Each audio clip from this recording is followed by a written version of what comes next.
Like always, you can find 7-Eleven, so if you're hot, you can go refresh yourself to get something to drink. We want to get a cold shake. So it's really nice, guys. We're going to show you, and Mila is going to demonstrate you exactly how to do it. So she can choose a shake between lots of different varieties. So we have here a strawberry. Mila, what is this one? Berries and yogurt. Acai. Acai. Try this Greens. one. Yeah. Mango and mango. I don't need too big. Scan the barcode here. Take off the lid. Put it in. Close it. And then just done. Press OK. Start. And your yogurt is... These go in it. Pours water and then it puts like a cup. Like a top that has a blade in it. Blade inside that, it's going to come out and it's going to swirl around. See? It's moving. Okay.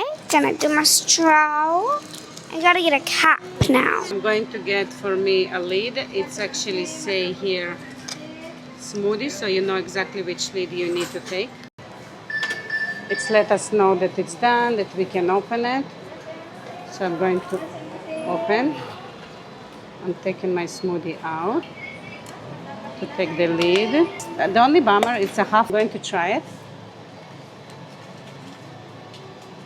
It's pretty good. I feel pineapple. I feel apples. It's pretty sweet. But what's the nice thing, it says it's just 83 calories. So it's not the end of the world. And it's pretty yummy.